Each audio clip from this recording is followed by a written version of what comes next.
혼수 없이 몸만 온 주제에 시누이 신혼집 하나 못 내놓냐? 시어머니의 입에서 그 말이 나오던 날 저는 가만히 말했습니다.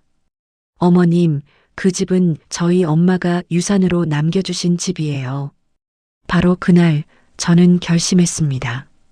이 집을 이 사람들 손이 닿기 전에 깨끗이 정리하겠다고요. 그리고 며칠 뒤 열쇠공을 데리고 아파트 문을 따고 들어선 시댁 식구들은 뜻밖의 사람과 마주하게 됩니다. 잠시 후 제 휴대전화에 찍힌 부재중 전화는 무려 93통. 하지만 진짜 통쾌한 반격은 그날 저녁부터 시작되었습니다. 사연이 시작하기 전 좋아요와 구독을 눌러주세요. 오늘 하루 행운과 행복이 가득하도록 기원해 드릴게요. 오늘의 사연 지금 시작합니다. 제 이름은 이지원, 올해 33이 되었습니다. 작은 출판사 몇 곳과 일하는 프리랜서 번역가이자 가끔은 책을 직접 기획하기도 하는 사람입니다. 하루 종일 책상 앞에 앉아 외국 작가의 문장을 우리말로 옮기는 일이 제 밥벌이지요. 사람들은 저를 두고 차분하다, 말수가 적다, 그렇게들 말합니다. 틀린 말은 아닙니다. 어지간한 일에는 목소리를 높이지 않고 웬만하면 한 번 더 참는 쪽을 택해왔으니까요. 다만 한 가지, 제 안에는 절대 양보하지 않는 선이 있습니다. 그 선을 누군가 넘는 순간 저는 뒤도 돌아보지 않는 사람이 됩니다. 어릴 적부터 엄마가 늘 그러셨거든요. 지원아, 사람은 착해야 하지만 호구로 살면 안 된다. 엄마는 제가 26 되던 해 봄에 돌아가셨습니다. 오랜 암투병 끝이었지요. 아빠는 제가 초등학교 들어가던 해에 사고로 먼저 가셨으니 저는 일찍부터 부모라는 울타리 한쪽이 비어있는 채로 자랐습니다.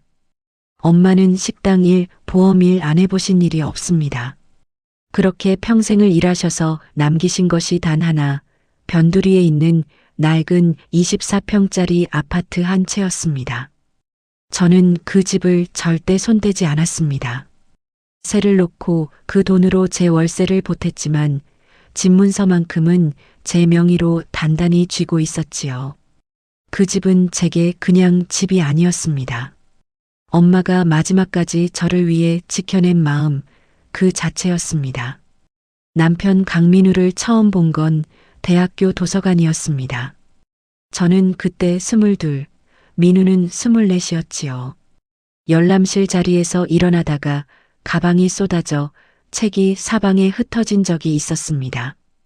저는 얼굴이 빨개져서 책을 줍는데 옆자리에 앉아있던 남자가 말없이 쪼그려 앉아 책을 같이 정리해 주었습니다. 그게 민우였습니다. 키가 크고 어깨가 넓은데 웃을 때는 눈이 반달이 되는 사람이었습니다. 아이고, 책이 이렇게 무거운데 가방끈이 다 떨어졌네요. 이참에 튼튼한 걸로 하나 새로 사야겠어요. 제가 다 주워드릴 테니까 가만히 있어요. 민우가 책을 가지런히 모아 건네주며 그렇게 말했습니다. 저는 고맙다는 인사도 제대로 못하고 책만 받아들었지요. 그날 이후 도서관에서 자주 마주쳤고 어느 날 민우가 먼저 커피를 사겠다고 했습니다. 저기 이지원 씨, 오늘 수업 끝나고 시간 좀 있어요? 잠깐 나랑 커피 한잔 합시다. 네, 저한테 왜요? 내가 며칠 전부터 그쪽이 계속 눈앞에 아른거려서 도저히 참을 수가 있어야죠. 딱 한 번만 나랑 마주 앉아서 차 한잔 해줘요. 네. 저는 그 한마디에 마음이 흔들렸습니다. 누군가 저를 그렇게 똑바로 바라봐 준 게 오랜만이었거든요. 민우는 제가 부모님이 안 계시다는 말을 했을 때도 표정 하나 변하지 않았습니다. 지원아, 그게 무슨 큰 흠이라고 기가 죽어 있어. 부모님 안 계시면 어때? 내가 평생 내 옆에서 아빠 노릇, 엄마 노릇, 남편 노릇까지 싹 다 해주면 되지. 걱정하지 마. 그 말이 얼마나 든든했는지 모릅니다. 그때만 해도 저는 정말 믿었습니다. 이 사람이 평생 제 옆을 지켜줄 거라고요. 연애 3년을 하고 결혼 이야기가 오갔습니다. 민우의 어머니, 그러니까 제 시어머니를 처음 뵌 건 강남의 한정식집이었지요. 저는 그날 새벽부터 옷을 몇 번이나 갈아입었습니다. 머리도 단정하게 묶고 화장도 옅게 했습니다.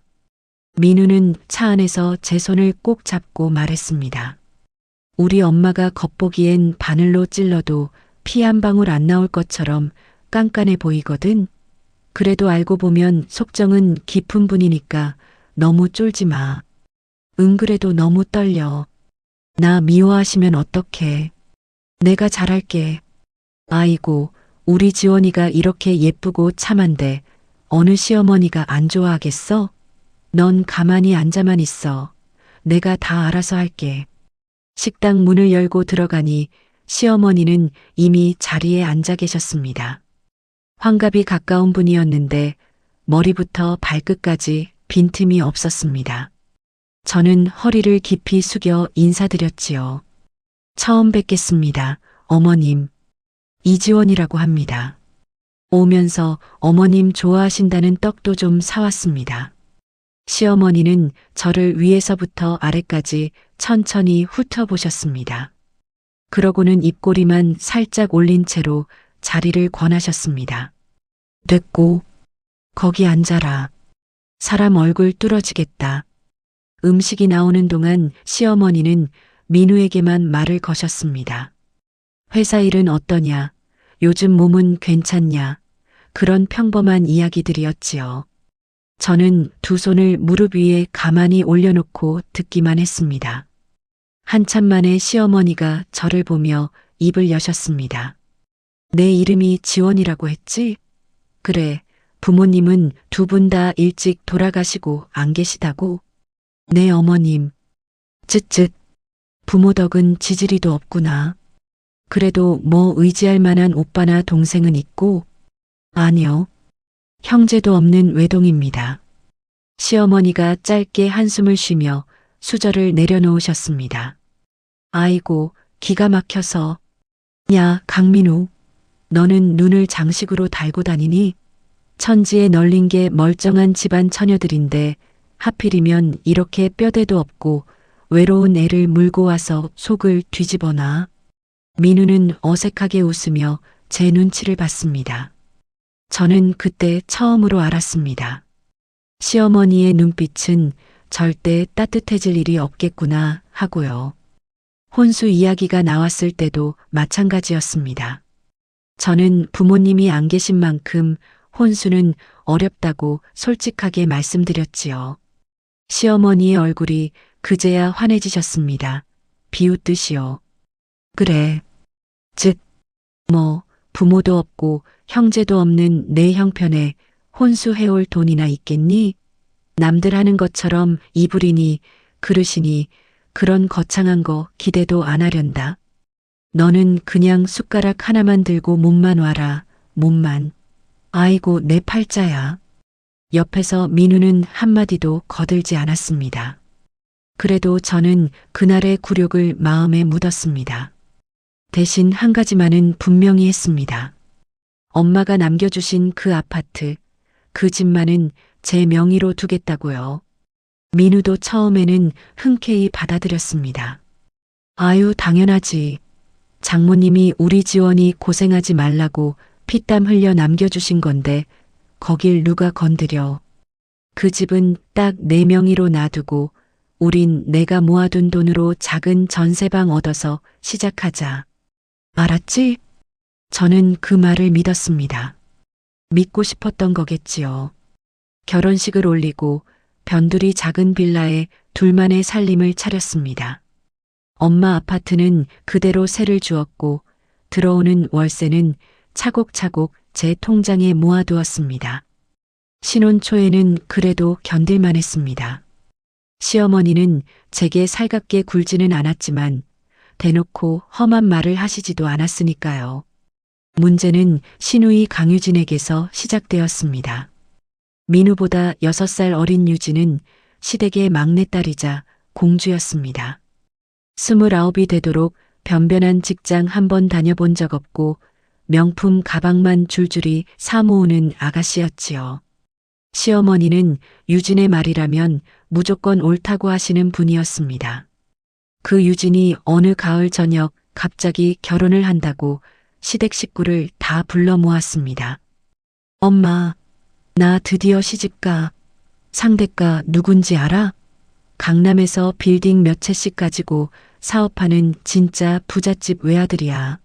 며칠 뒤에 바로 상견례 날짜 잡았으니까 엄마도 예쁜 옷 쫙 빼입고 나와. 시어머니가 손뼉을 치며 좋아하셨습니다. 민우도 옆에서 잘 됐다며 웃었지요. 저는 미소를 지으며 축하한다고 말했습니다. 그게 그날 제가 한 유일한 실수였습니다. 유진이 와인 잔을 빙글빙글 돌리다가 저를 똑바로 보며 입을 열었거든요. 아 참, 새언니. 언니 이름으로 된 그 외곽 아파트 하나 있지? 친정엄마가 남겨줬다는 거. 그런데 그건 왜? 아유, 그럼 딱 됐네. 그거 나 신혼집으로 줘. 어차피 새언니는 거기 들어가 살지도 않고 월세나 몇 푼 받고 있잖아. 신우이가 부잣집으로 시집 간다는데 낡은 전세에서 시작하면 체면 깎이는 거 몰라? 언니가 좀 내놔. 식탁 위에 놓인 제 손이 저절로 굳었습니다. 숟가락을 들고 있던 민우의 손도 멈췄지요. 시어머니가 그 틈을 놓치지 않고 거들었습니다. 아이고, 우리 딸 말이 100번 1000번 맞다. 그래, 지원아. 어차피 빈집 남줘서 뭐 하겠니? 이럴 때 같은 식구한테 팍팍 밀어줘야지. 우리 유진이 번듯하게 신혼집 차리는데 내가 통 크게 그 집 하나 줘라. 그럼 얼마나 보기 좋겠니? 어머님, 그건 저희 엄마가 평생 고생해서 남겨주신 집인데. 뭐 어째? 이 노무 기집애가 지금 시어머니가 말하는데 말대꾸를 해. 넌 땡전 한 푼 없이 몸만 덜렁 시집 왔으면서 하나뿐인 시누이 시집 가는데 그깟 낡은 아파트 하나 내주는 게 그렇게 아까워서 벌벌 떠니? 너는 피도 눈물도 없는 독종이냐? 그 한마디에 제 안에 무언가가 툭 하고 끊어지는 소리가 났습니다. 저는 천천히 시어머니의 얼굴을 올려다보았습니다. 시어머니는 제 시선을 피하지 않고 오히려 더 당당하게 턱을 드셨습니다. 민우는 그 사이에서 헛기침만 하고 있었습니다. 유진은 입가에 옅은 미소를 띤 채 저를 빤히 바라보았지요. 저는 식탁 아래에서 두 손을 꼭 맞잡았습니다. 손바닥에 식은땀이 배었습니다. 숨을 한번 깊게 들이마시고 천천히 내쉬었습니다. 그러고는 아주 조용한 목소리로 입을 열었습니다. 어머님, 그 집은 병든 저희 엄마가 뼈가 부서지도록 일해서 제게 남겨주신 단 하나뿐인 유품입니다. 절대로 못 줍니다. 식탁 위에 무거운 침묵이 내려앉았습니다.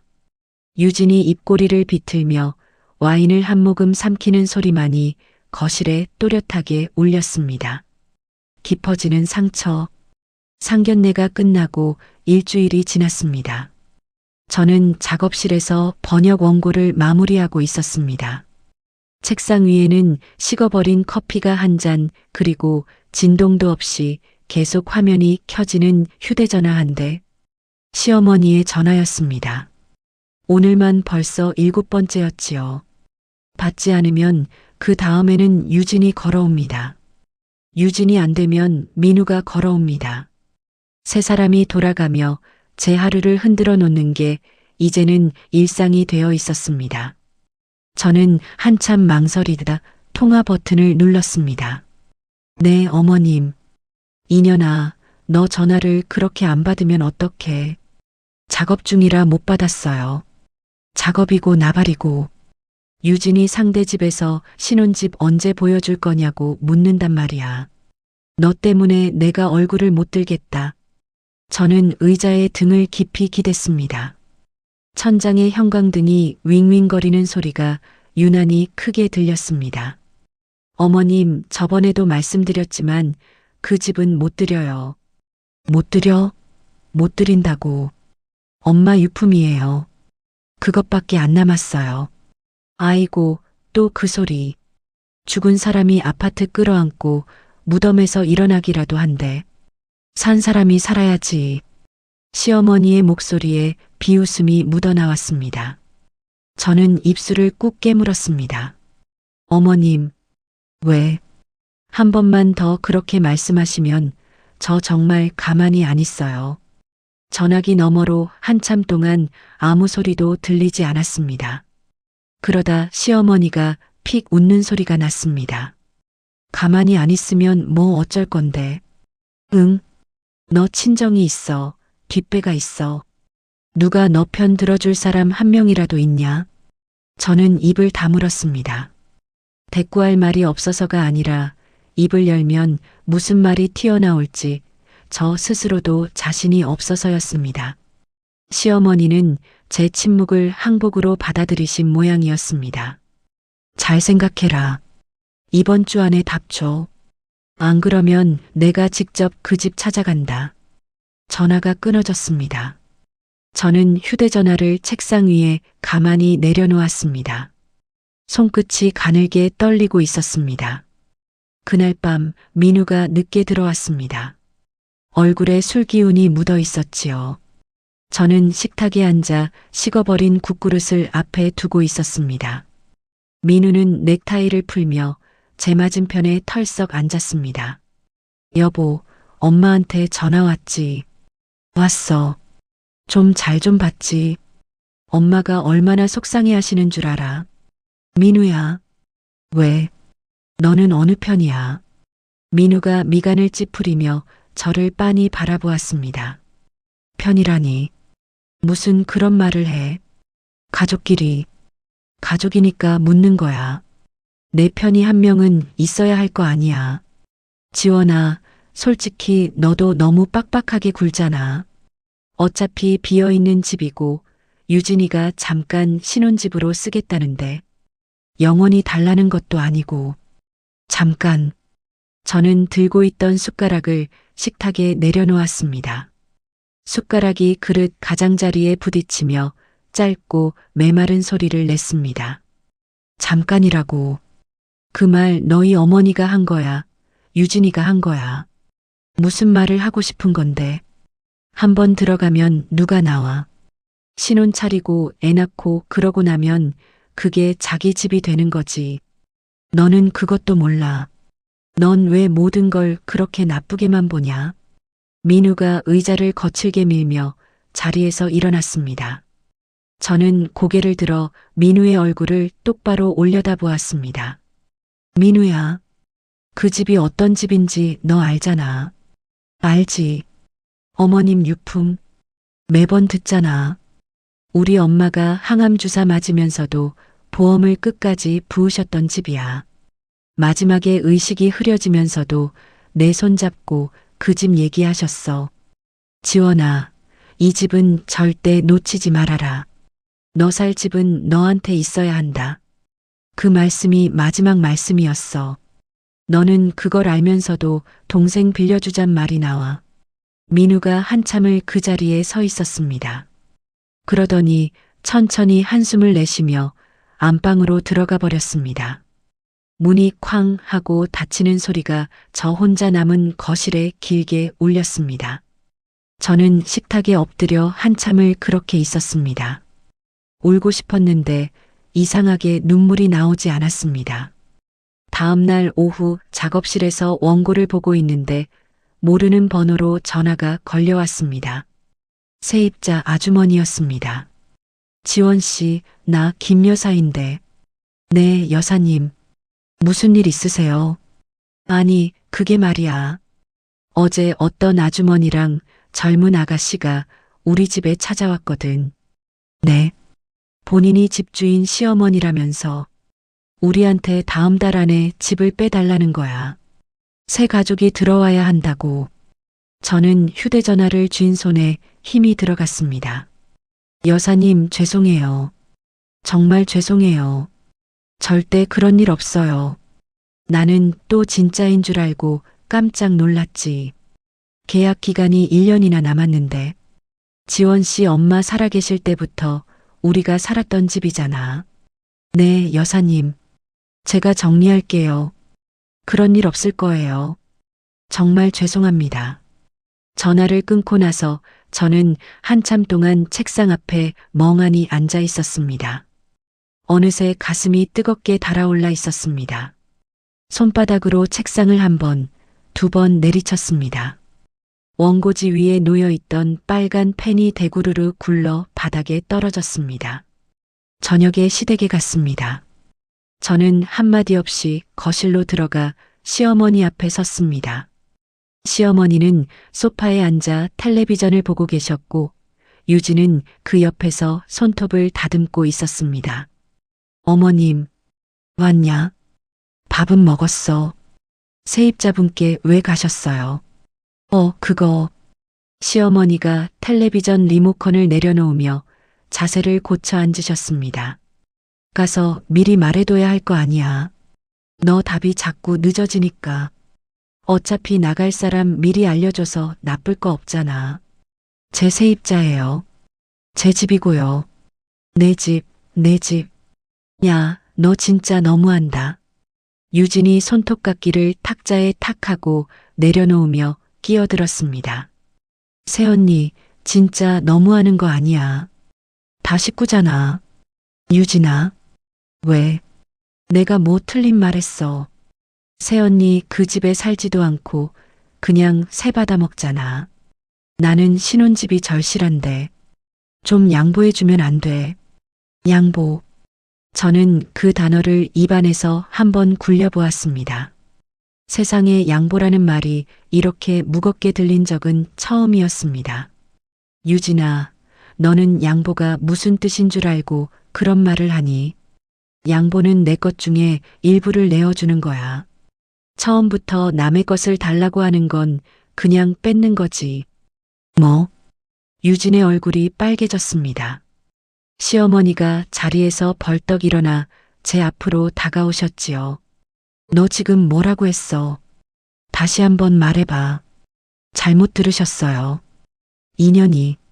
어른 앞에서 눈깔 똑바로 뜨고 시어머니가 손을 번쩍 들어 올리셨습니다.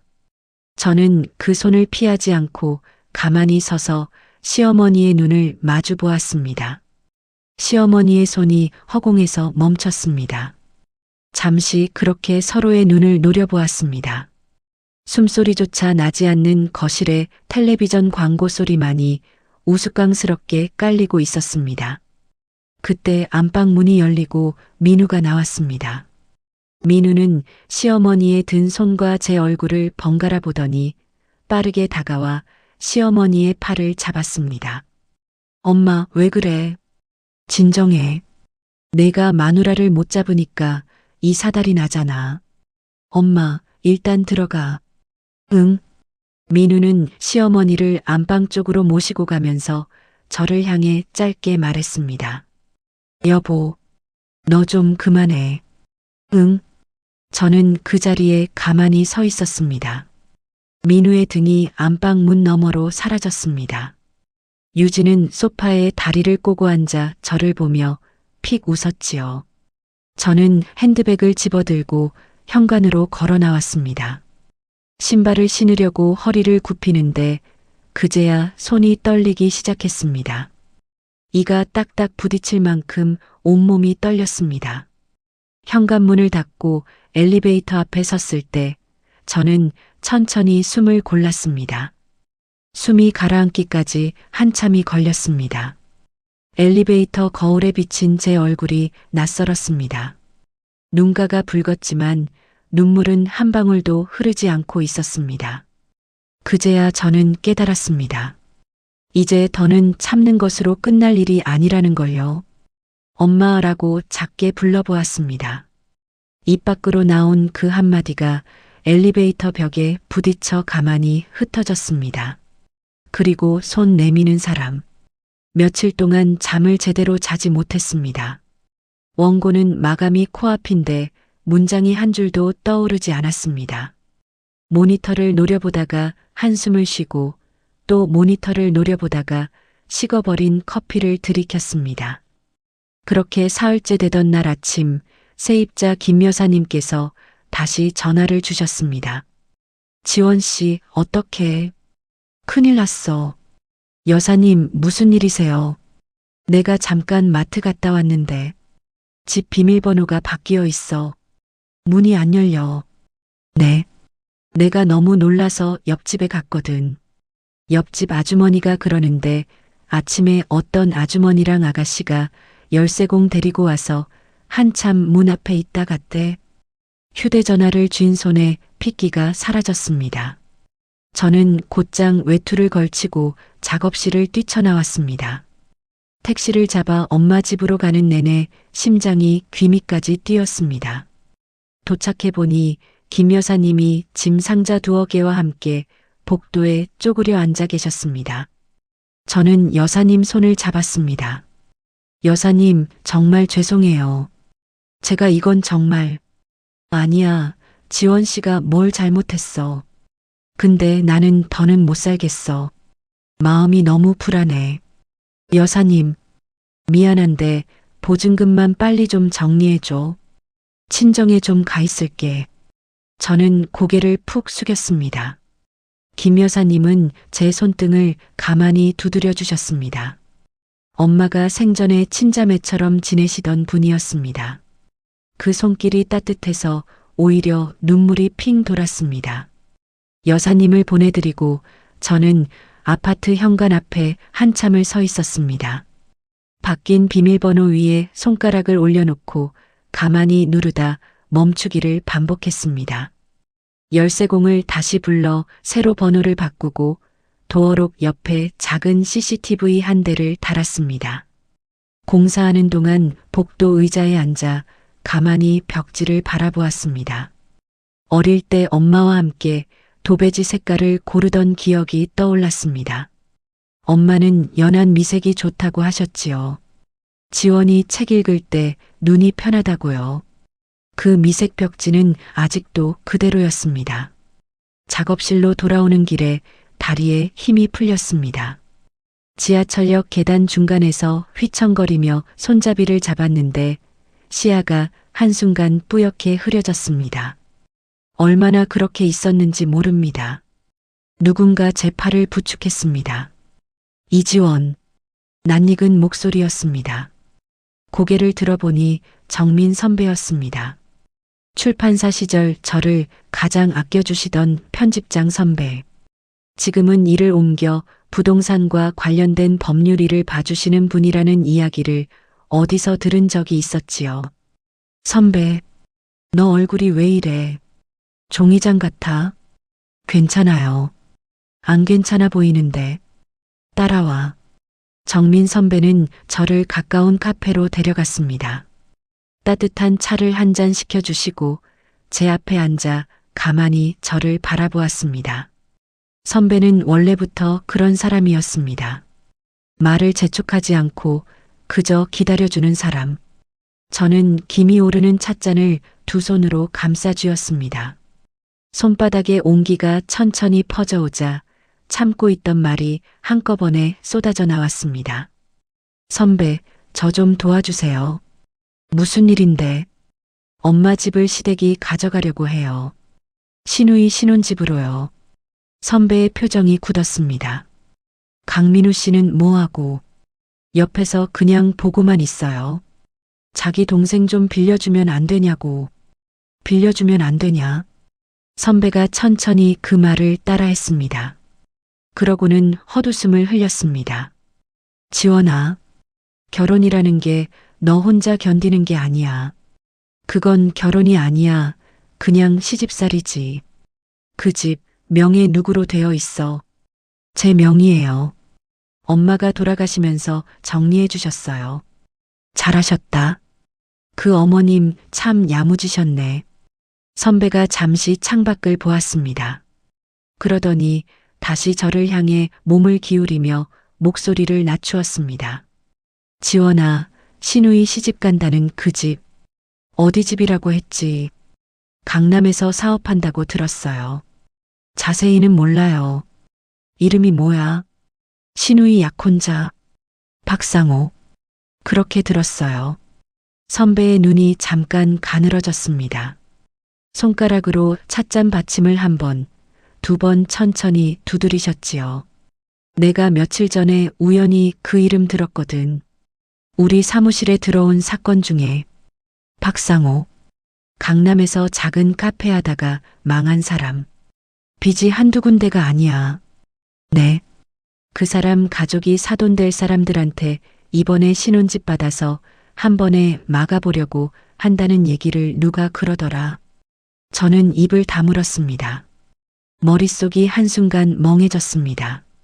시어머니가 그토록 사위에게 잘 보이려던 이유, 유진이 그토록 제 집을 가지려던 이유, 하나하나 퍼즐이 맞춰지는 기분이었습니다. 지원아. 네. 이건 너만 알아둬. 내가 더 알아볼게. 선배. 왜? 저 어떡하면 좋아요? 선배가 잠시 저를 가만히 바라보았습니다. 그러더니 천천히 입을 열었습니다. 지원아, 너 그 집 지킬 거지? 네. 그러면 지키는 방법을 바꿔야 해. 방법을요? 지금처럼 끌어안고만 있으면 저 사람들은 계속 너 흔들어. 비밀번호 바꾸고 CCTV 다는 거로는 안 끝나. 다음 주에는 짐 들고 들어올 거고 그 다음 주에는 살림 들이려 들 거야. 내가 정말 그 집을 지키고 싶다면 형태를 바꿔서 지켜야 해. 집을 부동산에 묶어두지 말고 내가 마음대로 할 수 있는 돈으로 바꿔둬. 그러고 나서 천천히 내가 살 집을 다시 찾아도 늦지 않아. 저는 한참을 말을 잇지 못했습니다. 엄마 집을 판다는 생각은 단 한 번도 해본 적이 없었습니다. 그건 마치 엄마의 마지막 흔적을 지우는 일 같았으니까요. 제 표정을 읽었는지 선배가 부드럽게 말을 보탰습니다. 집은 형태일 뿐이야, 지원아. 어머님이 너한테 남기신 건 그 벽이랑 천장이 아니야. 너 혼자 설 수 있게 해주려는 마음이지. 그 마음을 지키는 거랑 그 건물을 지키는 거랑 같은 거 아니야. 저는 천천히 고개를 들었습니다. 선배의 눈은 흔들림이 없었습니다. 선배, 저 정말 그래도 돼요. 되고 안 되고는 내가 정하는 거야. 나는 내가 결정만 하면 끝까지 같이 가줄게. 단 결정했으면 한 번에 가야 해. 어중간하면 너만 다쳐. 저는 식은 차를 한 모금 마셨습니다. 씁쓸한 맛이 입안에 한참 머물렀습니다. 창밖으로는 저녁이 내리고 있었습니다. 거리의 가로등이 하나씩 켜지고 있었지요. 집으로 돌아오는 길에 저는 엄마 사진 한 장을 휴대전화로 다시 꺼내 보았습니다. 환갑잔치 때 찍은 사진이었습니다. 머리에 흰머리가 듬성듬성 보이고 살이 한참 빠진 얼굴이었지만 웃고 계셨지요. 그 미소가 오래 마음에 머물렀습니다. 저녁 늦게 집에 들어가니 민우는 거실 소파에 누워 텔레비전을 보고 있었습니다. 저를 보더니 리모컨을 내려놓으며 일어났습니다. 왔어. 어디 갔었어? 일 좀 보고. 엄마가 또 전화하셨더라. 너 좀 받으라고. 민우야. 왜? 저는 외투를 벗어 의자에 가만히 걸치며 민우를 보았습니다. 오늘 우리 엄마 집 누가 열쇠공 불러서 비밀번호 따려고 했다는 거 알아? 뭐? 세입자 아주머니 짐 싸서 친정 가셨어. 무서워서 더 못 살겠다고. 엄마가 그러셨다고. 몰랐어. 진짜 몰랐어. 민우의 얼굴이 잠깐 어두워졌습니다. 하지만 곧 변명이 따라 나왔습니다. 엄마가 좀 급하셨겠지. 너랑 얘기가 안 되니까. 민우야. 왜? 너 진짜 마지막으로 묻는다. 저는 민우의 눈을 똑바로 보았습니다. 그 집 정말 동생 줄 거야. 너희 식구는 정말 그게 맞다고 생각해. 지원아, 좀 누그러져. 어차피 다 가족이잖아. 민우는 끝내 그 말을 했습니다. 저는 더 이상 아무 말도 하지 않았습니다. 조용히 안방으로 들어가 옷을 갈아입고 책상 앞에 앉았습니다. 서랍을 열어 작은 수첩 하나를 꺼냈지요. 빈 페이지에 또박또박 한 줄을 적었습니다. 정민 선배에게 내일 다시 연락할 것. 그 한 줄을 적고 나니 신기하게 손이 더는 떨리지 않았습니다. 저는 수첩을 덮고 책상 위 스탠드 불을 가만히 껐습니다. 비밀스러운 준비. 다음 날 아침 저는 평소보다 1시간 일찍 일어났습니다. 민우가 출근하기 전 식탁에 앉아 토스트를 굽고 계란 프라이를 부쳤습니다. 민우는 자리에 앉으며 의아한 얼굴을 했습니다. 웬일이야? 아침을 다 차리고. 그냥 어제 좀 심하게 굴었나 싶어서. 진짜 잘 생각했어. 엄마한테도 좀 전화드려. 어제 많이 속상해 하셨어. 응, 그럴게.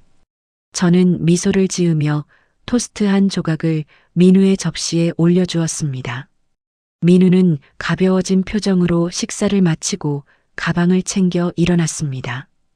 현관에서 구두를 신으며 한마디를 보탰지요. 여보, 너무 예민하게 굴지 말고. 우린 결국 한 가족이잖아.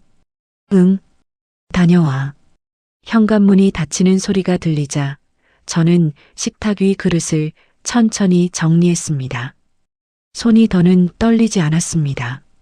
지난밤까지만 해도 가슴 한쪽이 자꾸 무너지더니 결심을 하고 나니 거짓말처럼 평온해졌습니다.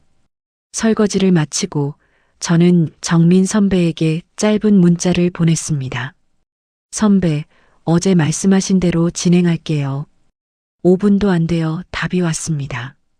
오늘 2시 우리 사무실로 와. 선배의 사무실은 작지만 단정한 곳이었습니다. 선배는 저를 회의실로 안내하고 직접 따뜻한 물 한 잔을 내어주셨습니다. 지원아, 이거 한번 보고 이해 안 되는 거 있으면 그때그때 물어봐. 선배가 내민 종이에는 집을 파는 절차가 큰 글씨로 적혀 있었습니다.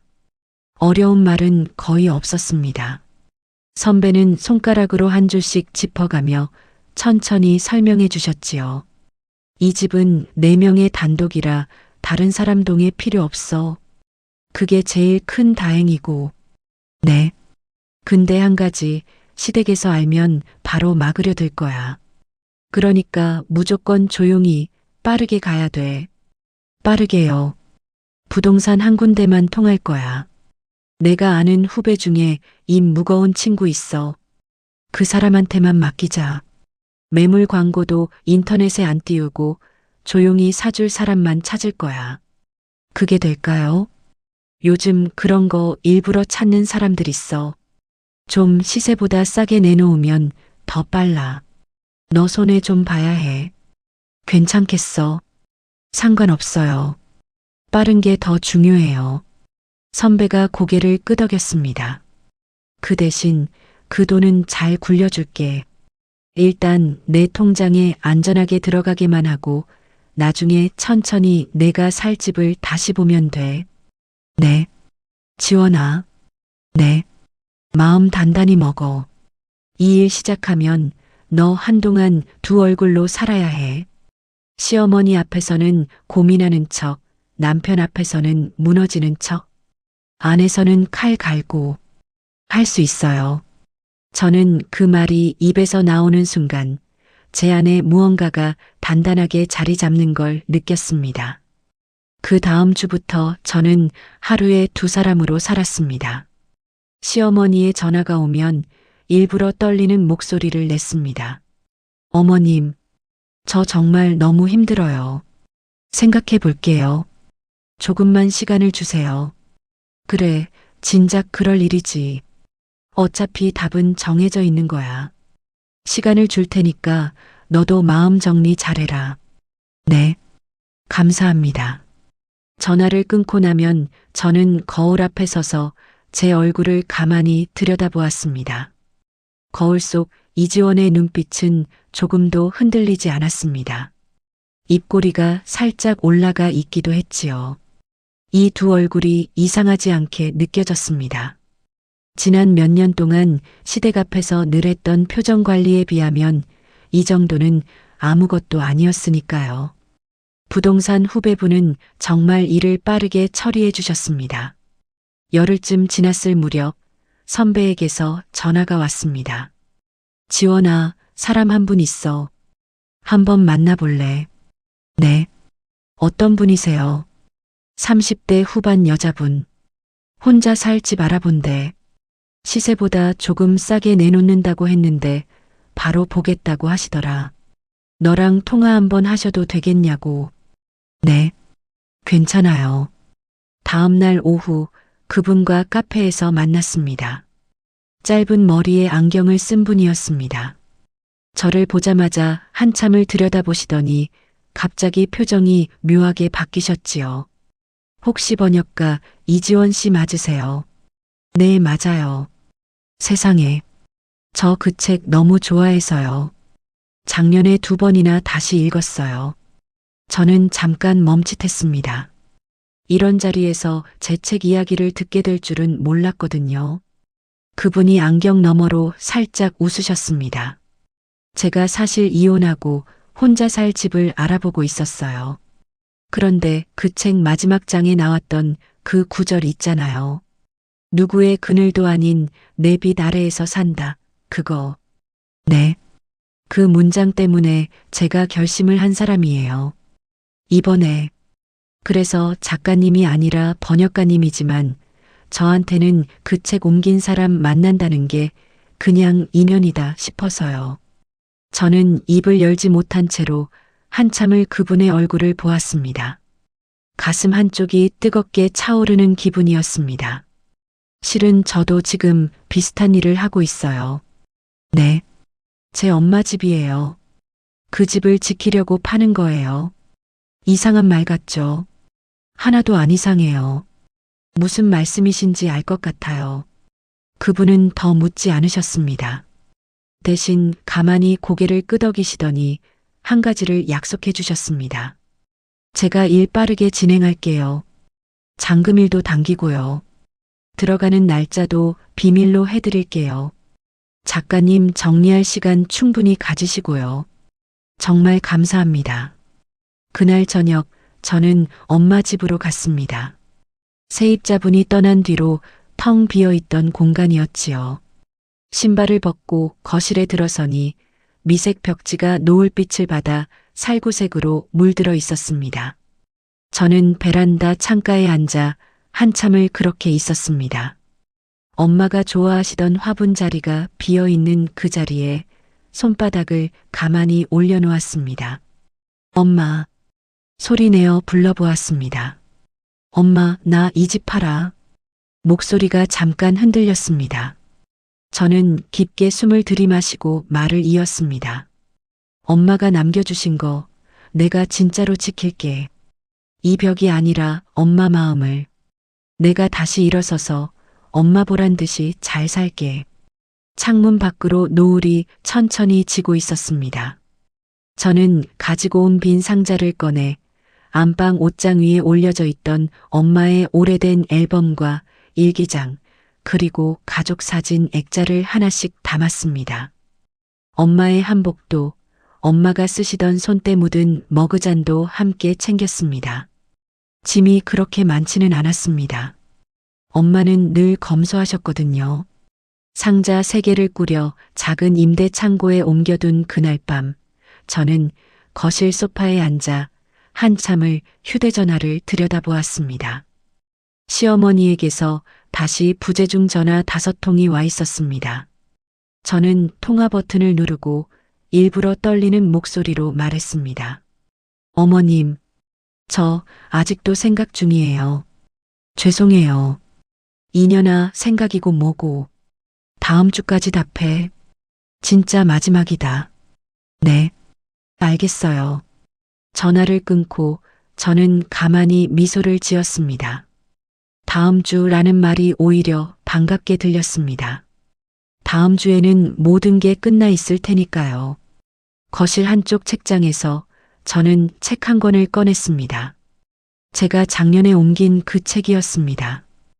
표지를 손바닥으로 가만히 쓰다듬다가 마지막 장을 펼쳐 그 구절을 다시 읽어보았습니다. 누구의 그늘도 아닌 내 빛 아래에서. 오늘 처음 그 문장이 저에게도 와 닿았습니다. 저는 책을 덮고 천천히 자리에서 일어났습니다.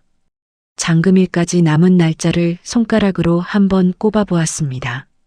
사흘 후 모든 것이 정리될 예정이었습니다. 잔금일 아침, 저는 평소처럼 민우의 아침을 차렸습니다. 김이 오르는 된장국 한 그릇, 갓 지은 흰밥, 그리고 노릇하게 구운 고등어 한 토막. 민우는 식탁 앞에 앉으며 기지개를 켰습니다. 오늘따라 반찬이 진수성찬이네. 그냥 좀 차려봤어. 엄마한테는 답 줬어. 오늘 중으로 드릴 거야. 그래, 잘 생각했어. 결국 가족이 제일이야. 민우는 만족스러운 얼굴로 숟가락을 들었습니다. 저는 마주 앉아 천천히 밥을 떴습니다. 이상하게 한 톨도 목에 걸리지 않았습니다. 오히려 밥맛이 며칠 만에 처음으로 제대로 느껴졌지요. 민우가 출근하고 나서 저는 거실 소파에 잠깐 앉아 숨을 골랐습니다.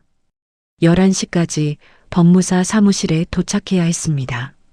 법무사 사무실은 정민 선배가 추천한 곳이었습니다.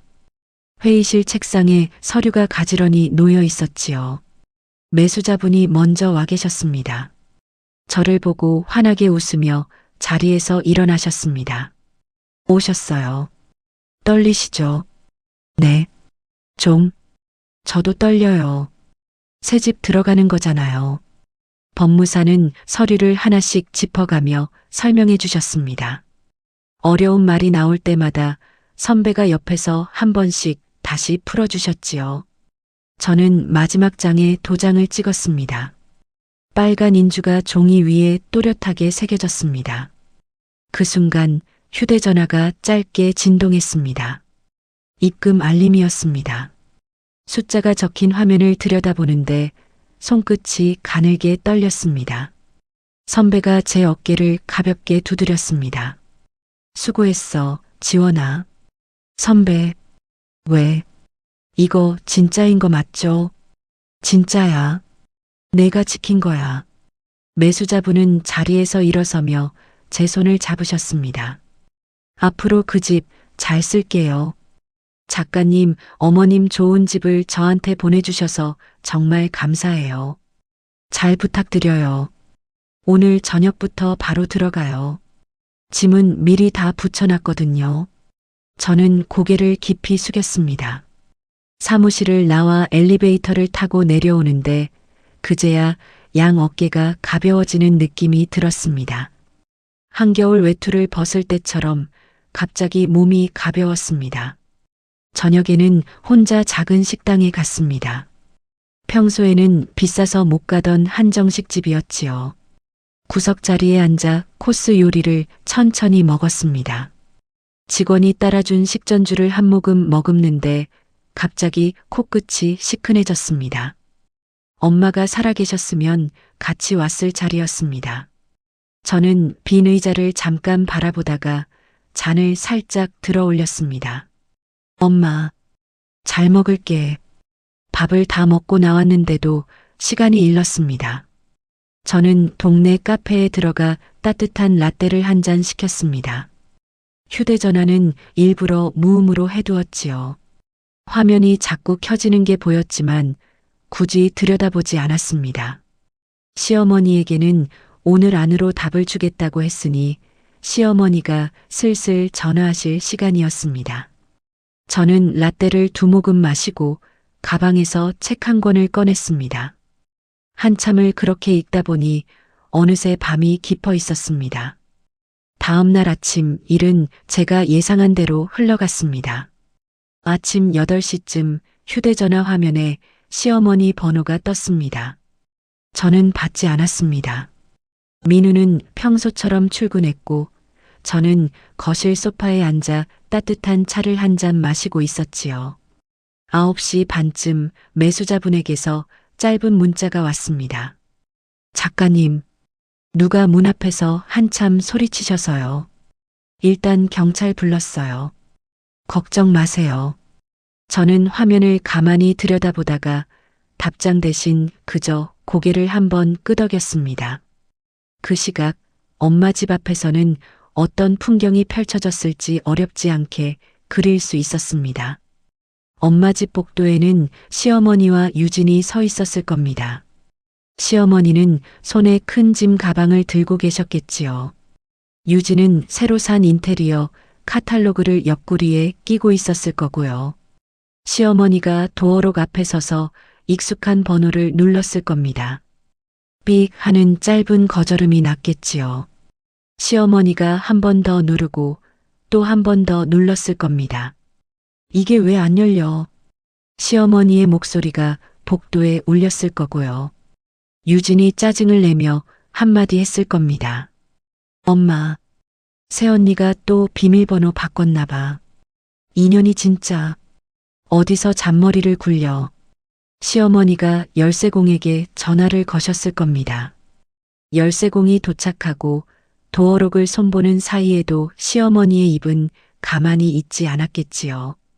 이것 따고 들어가면 짐부터 다 빼야 한다. 가구도 다 빼고. 엄마, 거실 벽지는 무슨 색으로 할까? 그건 들어가서 봐가면서 정해. 문이 열리는 짧은 소리와 함께 두 사람이 안으로 들어섰을 겁니다. 그리고 거실 한가운데 못 보던 박스 더미와 가구가 놓여 있는 걸 발견했겠지요. 부엌 쪽에서는 낯선 여자분이 머그잔에 차를 따르고 있었을 거고요. 누구? 저 누구세요? 매수자분의 차분한 목소리가 거실에 울렸을 겁니다. 시어머니의 얼굴이 어떻게 일그러졌을지 저는 굳이 상상하려 애쓰지 않았습니다. 여기 왜 들어와 있어요? 여기 우리 며느리 집이에요. 이 집 어제 제 명의로 등기 끝났는데요. 뭐? 이지원 씨한테 제가 매수했어요. 어제 잔금까지 다 치렀고요. 유진이 들고 있던 카탈로그가 손에서 미끄러져 바닥에 떨어졌을 겁니다. 시어머니는 휴대전화를 꺼내 들고 떨리는 손가락으로 제 번호를 눌렀겠지요. 저는 카페에서 휴대전화를 가만히 켰습니다. 화면이 환하게 밝아지며 알림이 줄지어 떴습니다. 부재중 전화 93통, 시어머니, 유진, 그리고 민우. 세 사람의 이름이 번갈아가며 화면을 가득 채우고 있었습니다. 저는 그 화면을 한참 들여다보았습니다. 손가락으로 한 번 위에서 아래로 천천히 쓸어내려 보기도 했지요. 이상하게 화가 나지도 통쾌하지도 않았습니다. 그저 오랫동안 짊어지고 있던 짐을 내려놓은 사람처럼 어깨가 시원했습니다. 라떼 잔을 들어 마지막 한 모금을 천천히 마셨습니다. 잔을 내려놓고 가방에서 손거울을 꺼내 제 얼굴을 보았습니다. 거울 속 이지원의 입꼬리가 살짝 올라가 있었습니다.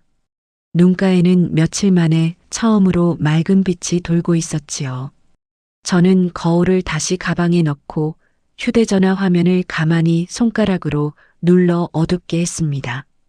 카페 창밖으로는 햇살이 길게 들어오고 있었습니다. 저는 한참을 그 햇살에 손을 가만히 대보았습니다. 손등이 따뜻해졌습니다. 한 번도 이렇게 따뜻하다고 느껴본 적이 없는 햇살이었습니다. 가방을 챙겨 카페를 나오는데 휴대전화가 또 한 번 진동했습니다. 이번에는 민우의 번호였습니다. 저는 화면을 한번 내려다보고 통화 버튼을 누르지 않은 채 다시 무음으로 돌렸습니다. 거리에는 평일 낮에 한가로운 사람들이 오가고 있었습니다. 저는 천천히, 아주 천천히 그 인파 속으로 걸어 들어갔습니다.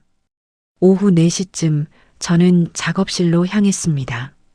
오늘 저녁 시댁 식구들이 한바탕 들이닥칠 거라는 예감이 있었지요. 집은 비워두는 게 나았습니다. 작업실 문을 열고 들어가 책상 앞에 앉아 노트북을 켰습니다. 번역하다 멈춰둔 원고를 다시 띄우는데 손가락이 가벼웠습니다. 며칠 동안 한 줄도 안 나오던 문장이 술술 풀렸습니다. 저녁 7시쯤 무음 상태인 휴대전화 화면이 또 한 번 환하게 켜졌습니다. 민우의 번호였습니다. 저는 잠시 망설이다 통화 버튼을 눌렀습니다. 여보세요. 이지원. 민우야. 너 어디야? 지금 당장 집으로 와. 목소리가 평소와 달랐습니다. 잔뜩 흥분한 데다 끝이 갈라져 있었습니다. 왜? 무슨 일이야? 무슨 일이냐고. 너 진짜 끝까지. 엄마 지금 우리 집 와 계셔. 너 안 오면 진짜 내가 가서 끌고 온다. 저는 잠깐 눈을 감았다 떴습니다. 어차피 한 번은 마주해야 할 자리였습니다. 갈게. 전화를 끊고 가방을 챙겼습니다. 나가기 전 작업실에 달아둔 작은 CCTV의 녹화 상태를 한번 확인했습니다. 빨간 불이 또렷이 켜져 있었습니다. 집 현관문을 열고 들어가는 순간 익숙한 풍경이 무너져 있었습니다. 거실 한가운데 식탁이 비스듬히 밀려 있었고 의자 하나는 옆으로 쓰러져 있었습니다. 소파 쿠션은 바닥에 흩어져 있었고 그릇 깨진 조각이 부엌 쪽에 흩어져 있었지요. 시어머니가 소파에 앉아 가슴을 두드리고 계셨고 유진은 그 옆에서 울고 있었습니다. 민우는 거실 한복판에서 양손을 허리에 짚고 서 있었지요. 저를 보자마자 민우의 얼굴이 일그러졌습니다. 너 이게 사람이 할 짓이야. 내 가족을 어떻게 이렇게 농락해. 저는 신발을 가지런히 벗고 거실로 들어섰습니다. 바닥에 떨어진 그릇 조각 하나를 피해 걸음을 옮겼지요. 시어머니가 자리에서 벌떡 일어났습니다. 이년아, 어머님, 내가 그 집을 어떻게 팔아? 어떻게? 제 집이에요. 뭐? 시어머니가 한 발 다가왔습니다. 저는 물러서지 않았습니다. 제 명의 집이고요. 제 결정이에요. 누구한테도 허락받을 일이 아니에요.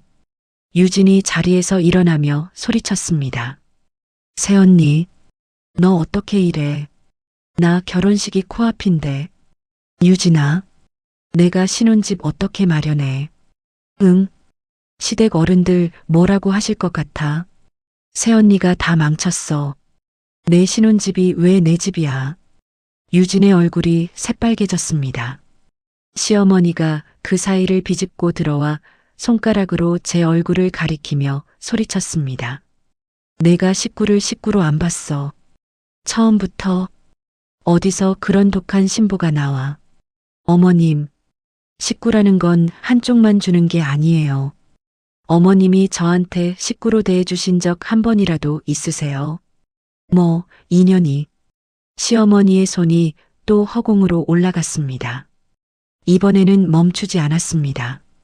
짝 하는 짧은 소리가 거실에 울렸습니다. 제 왼쪽 뺨이 화끈거렸지요. 저는 한 발도 물러서지 않고 천천히 고개를 다시 돌려 시어머니의 눈을 똑바로 보았습니다. 어머님, 왜? 방금 한 번 더 치셨네요. 시어머니의 얼굴에 잠깐 당황한 빛이 스쳤습니다.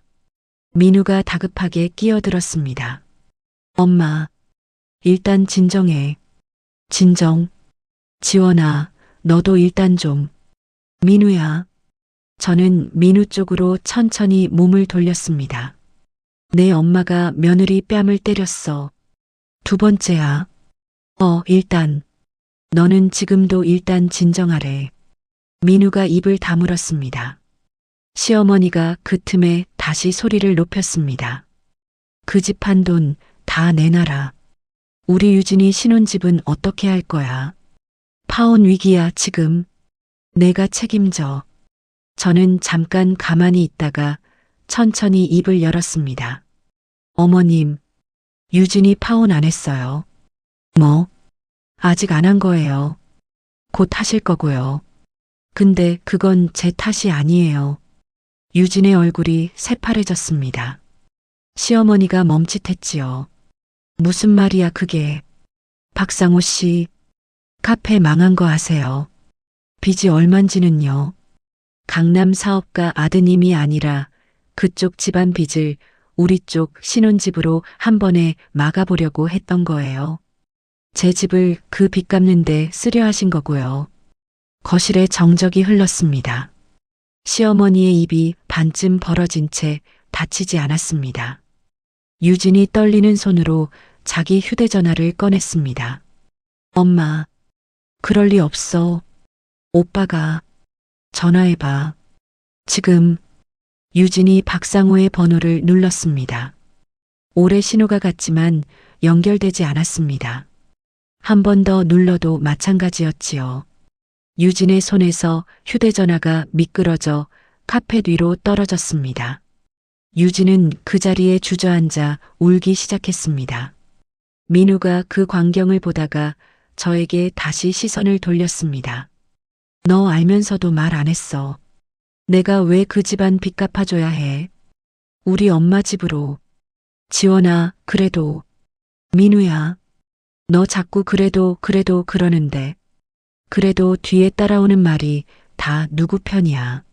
민우는 대답하지 못했습니다. 시어머니가 갑자기 가슴을 움켜쥐며 비틀거렸습니다. 유진이 주저앉은 채로 비명을 질렀고 민우는 시어머니를 부축하려 달려갔지요. 저는 그 자리에 가만히 서 있었습니다. 예전 같았으면 가장 먼저 달려가 부축했을 자리였지만 오늘은 발이 떨어지지 않았습니다. 시어머니가 민우의 팔에 기댄 채 저를 노려보았습니다. 너 2년 두고 봐라. 내가 가만 안 둬. 내일 당장 경찰서 가서 너 사기죄로 고소할 거야. 고소하세요. 뭐? 증거 있으시면 하세요. 저도 준비할 거니까요. 민우가 시어머니를 부축해 안방으로 들어갔습니다. 유진은 여전히 카펫 위에 주저앉아 울고 있었지요. 저는 외투를 벗지 않은 채로 그대로 다시 현관을 향해 걸었습니다. 신발을 신고 막 문고리를 잡으려는데 안방에서 나온 민우가 제 손목을 잡았습니다. 지원아, 나 이혼하자. 진짜다. 우리 끝이야. 민우의 눈이 충혈되어 있었습니다. 저는 잡힌 손목을 가만히 내려다보다가 천천히 그 손을 떼어냈습니다. 민우야, 이혼 서류 준비해와. 도장 찍어줄게. 뭐? 난 너희 식구들이 오늘 한 일 다 책임져야 해. 나도 그냥은 안 끝낼 거야. 민우의 얼굴이 굳었습니다. 저는 현관문을 열고 나왔습니다. 복도 끝까지 걷는 동안 뒤를 돌아보지 않았습니다. 엘리베이터를 타고 1층까지 내려오는 동안 양손을 가만히 펴보았습니다. 손이 떨리지 않았습니다. 그날 밤 저는 곧장 작업실로 돌아갔습니다. 도착하자마자 정민 선배에게 전화를 걸었지요. 선배, 지원아. 어떻게 됐어? 왔어요. 다요. 많이 다쳤어. 뺨 한 대 맞았어요. 두 번째예요. 녹음했어. 네. CCTV도 있어요. 작업실 거랑 집 안쪽은 제가 휴대전화로 따로 켜뒀어요. 전화기 너머로 선배가 잠깐 침묵했습니다. 그러더니 짧고 단단하게 말했습니다. 내일 아침에 사무실로 와. 변호사 한 명 소개해 줄게.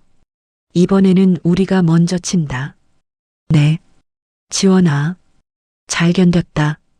전화를 끊고 저는 책상 앞에 앉아 한참을 가만히 있었습니다. 왼쪽 뺨이 아직도 화끈거렸지만 이상하게 마음 한쪽은 더없이 차분했습니다. 저는 노트북을 열고 오늘 있었던 일을 한 줄씩 정리해 적기 시작했습니다. 시간, 장소, 사람 한 말. 하나도 빠뜨리지 않고 적었습니다. 밤이 깊어가고 있었지만 졸리지 않았습니다. 다음 날 아침 정민 선배 사무실로 갔습니다. 회의실에 처음 보는 분이 한 명 더 앉아 계셨지요. 선배가 자리에서 일어나 그분을 소개해 주셨습니다. 지원아, 이분이 박 변호사. 내가 어제 말한 분이야. 안녕하세요. 박지훈입니다. 이지원입니다. 잘 부탁드려요. 박 변호사는 40쯤 되어 보이는 분이었습니다. 인상이 부드러웠지만 눈빛은 단단했지요. 저는 어제 정리해둔 메모와 녹음 파일, CCTV 영상을 모두 꺼내 놓았습니다. 박 변호사가 자료를 한 장씩 넘겨보더니 짧게 입을 열었습니다. 준비가 잘 되어 있네요. 이지원 씨, 한 가지만 여쭤볼게요. 네. 이혼할 거예요. 네. 할 거예요. 위자료 받아야 하고요. 받아야 해요. 받을 만큼. 그 댁이 먼저 사기죄 운운하던데 그건 걱정 안 하셔도 됩니다. 자기 명의 집 자기가 판 건 죄가 아니에요. 오히려 그쪽이 만든 증거가 그쪽 발목 잡을 거예요. 저는 작게 고개를 끄덕였습니다. 박 변호사가 자료 한 장을 들어 보였습니다. 작업실 CCTV에 시어머님이 김을 파손하는 장면 다 찍혔어요. 이건 그냥 형사사건이에요. 네. 그리고 어제 댁에서 일어난 일. 따귀, 폭언, 협박. 이것도 다 형사로 갑니다. 그리고 이혼 소송에서도 결정적 증거고요. 남편 쪽도요. 남편분 어제 한 말 들어보니 본인 책임을 본인이 다 말해줬어요. 가족 편들기, 폭언 방조, 일방적 이혼 통보. 이혼 소송에서 책임 누가 더 많이 지는지는 결과적으로 정해져 있어요. 저는 잠깐 숨을 골랐습니다. 박 변호사가 천천히 말을 이었습니다. 한 가지 미리 마음에 준비하세요. 진행되는 동안 그쪽에서 더 거칠게 나올 거예요. 작업실에 또 올 수도 있고 사람 보낼 수도 있어요. 절대 혼자 응대하지 마시고 다 저한테 넘기세요. 네. 오늘 오후에 시어머님 형사 고소부터 들어갑니다. 이혼 서류는 내일 보낼 거고요. 선배가 옆에서 한마디 보탰습니다. 지원아, 이제부터 너는 입을 다물면 돼. 시어머님이 전화하면 받지 마. 남편이 와도 문 열어주지 마. 다 박 변호사가 한다. 네. 사무실을 나오는데 발끝에서부터 묘한 떨림이 올라왔습니다. 무서워서가 아니라 처음으로 누군가가 제 앞에 단단한 방패를 들어주는 기분이어서요. 그날 오후 형사 고소가 접수되었습니다. 저녁쯤 모르는 번호로 전화가 한 통 왔지요. 받지 않았더니 잠시 후 휴대전화에 문자 한 줄이 떴습니다. 어머님께서 경찰서에 출석 요구를 받으셨다는 안내였습니다. 다음 날 새벽 1시쯤 시어머니에게서 처음으로 다른 톤의 문자가 왔습니다. 지원아, 어미가 잠깐 정신이 나갔다. 한 번만 봐주면 안 되겠니? 저는 그 문자를 한참 들여다보다가 화면을 끄고 휴대전화를 뒤집어 놓았습니다. 지금까지 2년 전연 하시던 입에서 지원아 라는 말이 나오는 데에 7년이 걸린 셈이지요. 이혼 소송이 시작되고 첫 조정 자리에는 저와 박 변호사, 민우와 민우의 변호사가 앉았습니다. 회의실 분위기는 무거웠습니다. 민우는 며칠 사이에 살이 빠져 있었지요. 눈밑이 거무스름했고 머리도 단정하지 못했습니다. 저를 보더니 입술을 잠깐 깨물었습니다. 지원아, 이렇게까지 해야 돼. 민우야, 어머님이 우리 작업실 와서 모니터 깨부수신 거 봤어. 그건 내일 망친 거야. 다음 달 마감 못 맞춰서 출판사 한 곳 일감 끊겼어. 너도 알지. 내일이 어떤 일인지. 미안해. 미안하다는 말 너한테는 한 번이면 됐어. 7년 동안 시어머님이 우리 엄마 욕할 때 내가 미안하다고 했어. 한 번이라도. 민우가 입을 다물었습니다. 민우의 변호사가 헛기침을 하며 끼어들었습니다. 이지원 씨, 요구하시는 위자료 액수가 너무 많습니다. 조금 조정이 필요할 것 같은데요. 많지 않아요. 박 변호사가 차분히 말을 받았습니다. 강민우 씨 어머님의 형사건만 따로 떼어봐도 합의금이 만만치 않습니다. 거기에 며느리에 대한 폭행, 작업실 무단 침입과 기물 파손, 명예 사칭하면서 세입자 협박한 부분까지 이걸 다 따로따로 형사로 가면 강민우 씨 가족 전체가 전과자 되는 거예요. 그 부분도 같이 정리하시려면 이 정도가 오히려 합리적입니다. 민우의 변호사가 잠시 말을 잃었습니다. 민우의 어깨가 천천히 내려갔지요. 어머님은요? 형사건은 형사건대로 갑니다. 합의 의사가 있으시면 따로 말씀하세요. 이지원 씨가 받을지 안 받을지는 그때 가서 정합니다.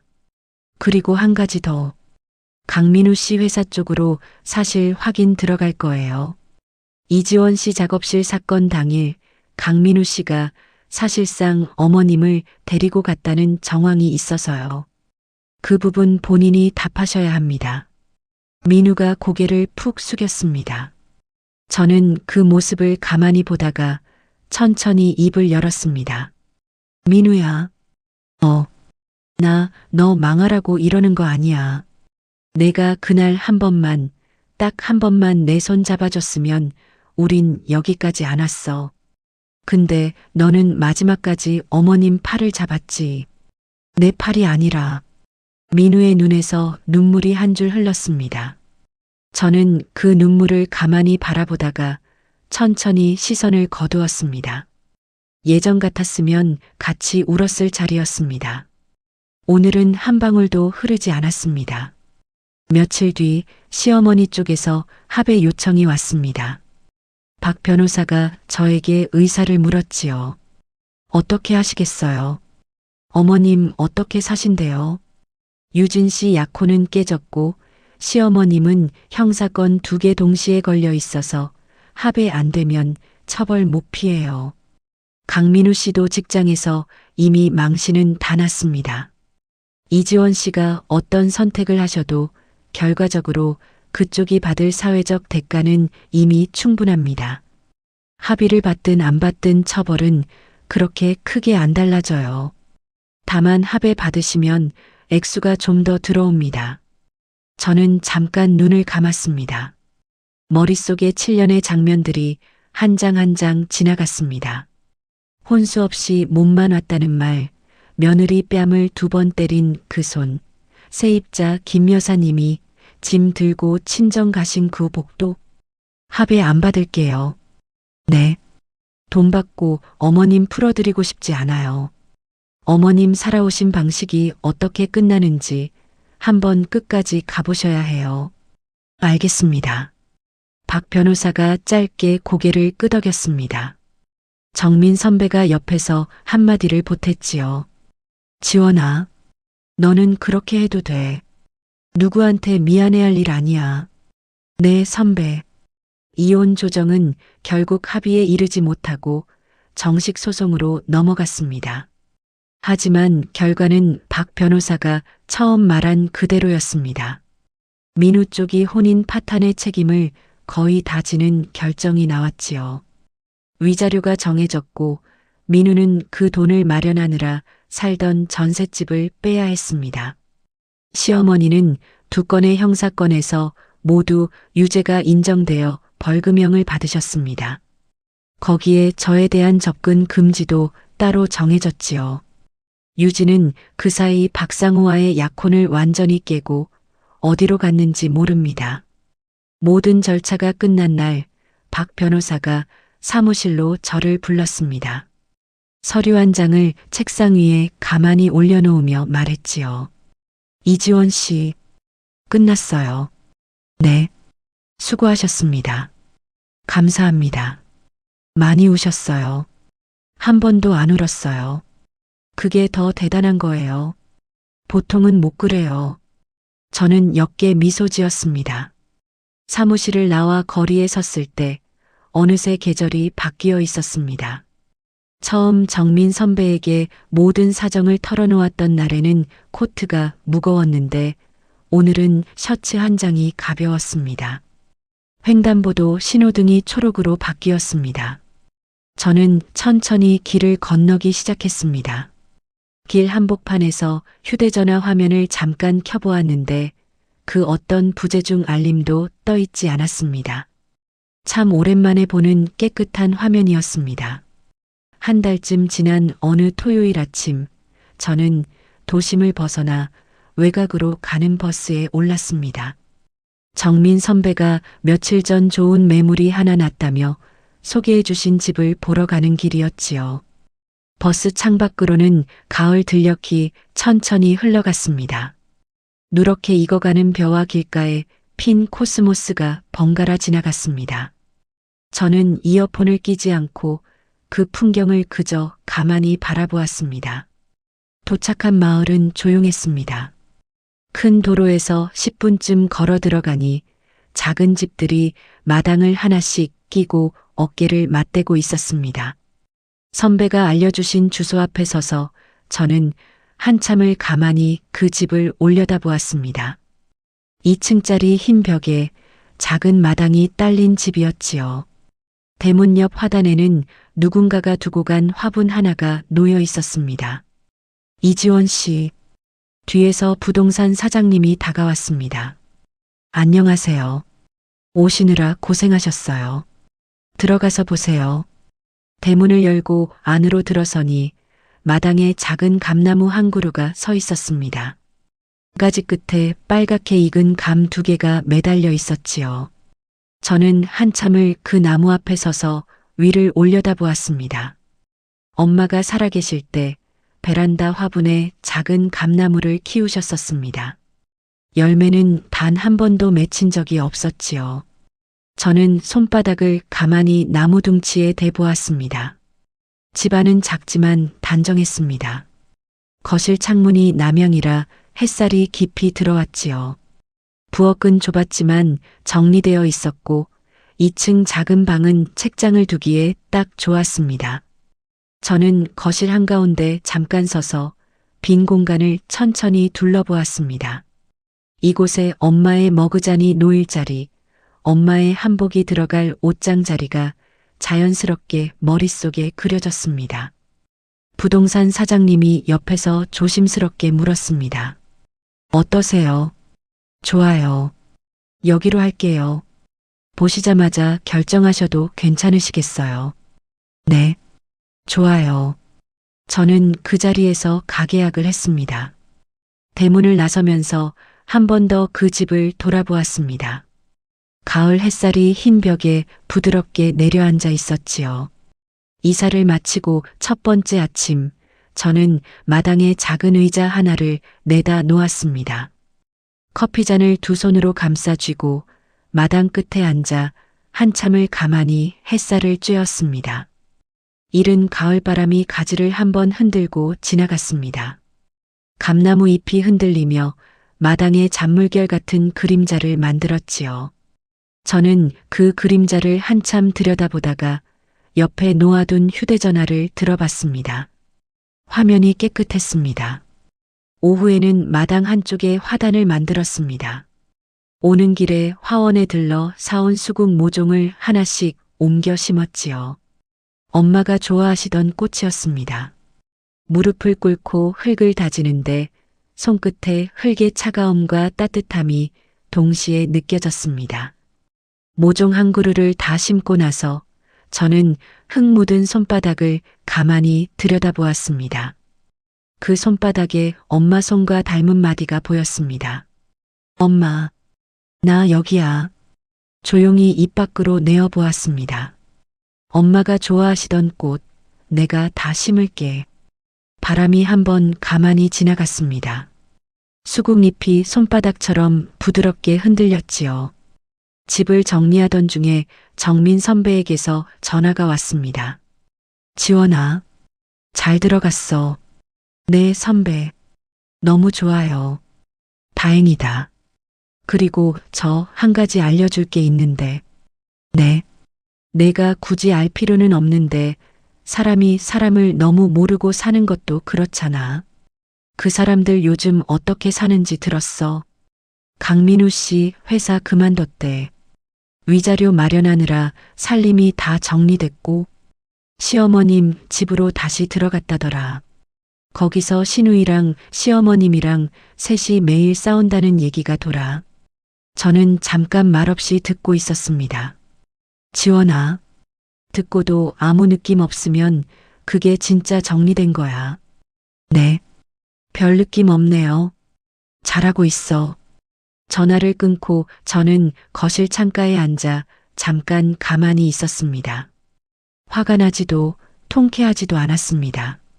오래전 보았던 영화의 줄거리를 다시 떠올리는 기분이었습니다. 저는 의자에서 일어나 책장에 책을 한 권씩 꽂기 시작했습니다. 가운데 칸 가장 잘 보이는 자리에는 제가 작년에 옮긴 그 책을 두었습니다.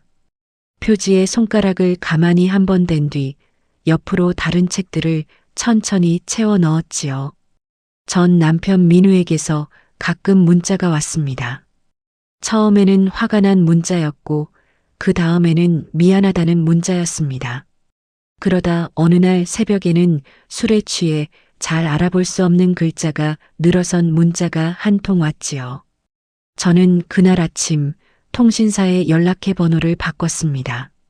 새 번호를 적은 명함을 만들어 출판사 몇 군데와 정민 선배, 박 변호사, 그리고 매수자분께 보냈습니다.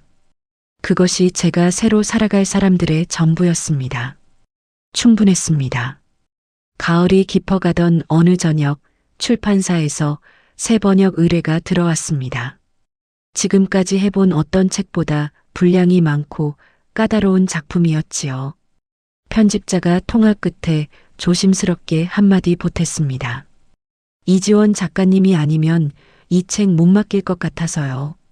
시간 좀 걸리셔도 괜찮으니까 부탁드려요. 해볼게요. 천천히 잘해볼게요. 감사합니다. 정말. 전화를 끊고 저는 2층 작은 방으로 올라갔습니다. 책상 위에 노트북을 펴고 빈 화면을 가만히 바라보았지요. 오랫동안 한 줄도 안 나오던 문장이 다시 떠오르기 시작했습니다. 첫 페이지를 옮겨 적는데 손가락이 가볍게 자판 위에서 움직였습니다. 이렇게 일이 즐거웠던 적은 정말 오랜만이었습니다. 저는 2시간을 그렇게 앉아 있다가 잠깐 허리를 펴며 창밖을 보았습니다. 마당 감나무가 노을빛에 붉게 물들어 있었지요. 저녁상을 차렸습니다. 거창하지 않은 밥상이었지만 처음으로 누구의 눈치도 보지 않고 차린 밥상이었습니다. 밥과 국 그리고 좋아하는 반찬 3가지. 식탁에 앉아 첫 숟가락을 입에 넣는데 이상하게 코끝이 뜨거워졌습니다. 하지만 눈물은 흐르지 않았습니다. 그 자리에 그저 따뜻한 무언가가 가만히 차올랐다가 가만히 가라앉았지요. 저는 천천히 밥을 씹었습니다. 식사를 마치고 마당으로 나갔습니다. 의자에 앉아 마지막 햇살을 쬐고 있는데 옆집 할머니가 담장 너머로 인사를 건네셨습니다. 새댁, 새로 이사 왔나 봐. 네, 안녕하세요. 이지원이라고 합니다. 혼자 살아? 네, 혼자 살아요. 마당이 참 예쁘게 단장됐어. 수국이 잘 자라겠어. 감사합니다. 가끔 김치 좀 가져다 줄게. 여기는 다들 그렇게 살아. 감사합니다, 할머니. 할머니가 따뜻하게 웃으며 들어가셨습니다. 저는 그 자리에 한참을 더 앉아 있었습니다. 바람이 한 번 더 가만히 지나갔습니다. 이번에는 수국잎이 아니라 제 머리카락 끝이 부드럽게 흔들렸지요. 해가 다 진 후 저는 거실로 들어와 책장 앞에 섰습니다. 제가 옮긴 그 책을 다시 한 권 꺼내 들었지요. 손바닥으로 표지를 한번 쓸어내리고 마지막 장을 펼쳤습니다. 누구의 그늘도 아닌 내 빛 아래에서. 저는 그 문장을 소리내어 한번 읽어보았습니다. 입 밖으로 나온 그 한마디가 거실 안 따뜻한 공기 속에 가만히 떠 있다가 천천히 가라앉았습니다. 책을 다시 책장에 꽂아넣고 저는 마당이 보이는 창가 의자에 앉았습니다. 어둑해진 마당에 가로등 불빛이 은은하게 떨어지고 있었지요. 손에 쥔 머그잔에서 차의 김이 가만히 올라오고 있었습니다. 저는 그 따뜻함을 두 손에 가만히 모은 채로 한참을 그렇게 앉아 있었습니다. 7년이라는 시간 동안 저는 가족이라는 이름 앞에서 너무 많은 것을 양보하며 살았습니다. 혼수 없이 왔다는 말 한마디에 고개를 숙였고 며느리니까 참아야 한다는 말에 입을 다물었지요. 하지만 정작 제가 지켜야 했던 것은 시댁의 체면이 아니라 엄마가 마지막 숨까지 저에게 남기고 싶어 하셨던 그 마음 한 조각이었습니다. 집은 벽과 천장이 아니었습니다. 엄마가 저에게 남기신 것은 부동산이 아니라 누구에게도 휘둘리지 않고 혼자 설 수 있는 두 다리였습니다. 그걸 깨닫는 데에 참 오랜 시간이 걸렸지요. 세상에는 가족이라는 이름으로 행해지는 폭력이 너무 많습니다. 하지만 가족이라는 단어가 모든 무례함을 덮어주는 이불이 되어서는 안 됩니다. 참는 것이 미덕인 시절은 지났습니다. 내 것을 내 것이라고 말할 수 있는 사람만이 끝내 자기 삶의 주인이 될 수 있습니다. 지금 어디선가 비슷한 일을 견디고 계신 분이 있다면 부디 혼자 견디지 마시기를 바랍니다. 내 옆에 한 사람만 있어도 무너지지 않습니다. 그리고 그 한 사람을 만나기 위해서는 먼저 내가 나를 포기하지 않아야 합니다. 이야기를 끝까지 들어주신 분이 계시다면 잘 들었다고 댓글 하나만 남겨주세요. 감사합니다.